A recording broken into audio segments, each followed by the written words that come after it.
In this video, I am going to show you how to solve the quadratic equation f of x is equals to x squared minus 6x equals 16 by completing the square and solve it by factoring. We have two methods to solve this quadratic equation. In order to solve the quadratic equation by completing the square, we must move or isolate the variable c from the equation. We don't have to worry about that since the problem has the variable c isolated already. Take b, which is negative 6, and write it in the form of negative 6 over 2 squared. Then, evaluate the sub-equation, which will become negative 3 squared, which will turn into 9. Add 9 on both sides of the equation. X squared minus 6x plus 9 is equals to 16 plus 9.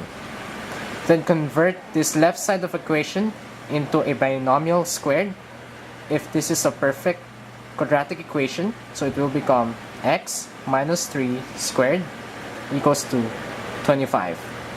Apply square root on both sides of the equation, which will become x minus 3 is equals to plus or minus 5. Add 3 on both sides of the equation. You will have two answers, 3 plus 5 and 3 minus 5. 3 plus 5 is equal to 8 and 3 minus 5 is equal to 2. So your x values are negative 2 and 8. These values are also considered as the roots of this quadratic equation. The second method we are going to use is using the process of factoring.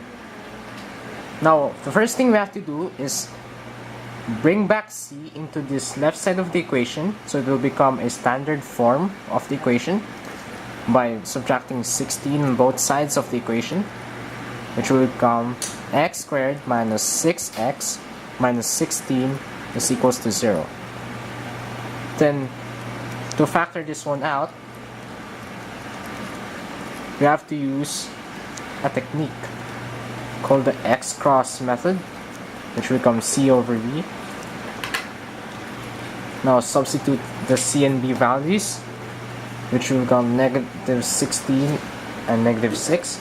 Now we have to think of two numbers that when multiplied together is equal to negative 16, and when combined together, meaning added or subtracted together, it will become negative 6.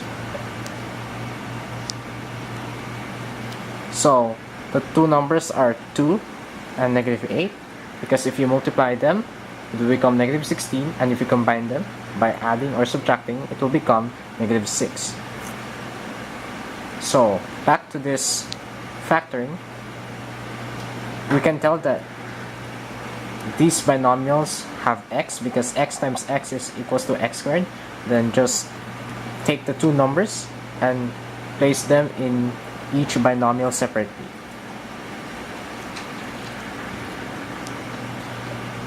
Then separate these two sets of equation, which will become x plus 2 is equals to 0 and x minus 8 is equals to 0. Then solve for x. Minus 2 on both sides, x is equals to negative 2, and plus 8 on both sides of this equation, which will become x is equals to 8. So our answers are negative 2 and 8, which is similar to the answer that we used to completing the square process.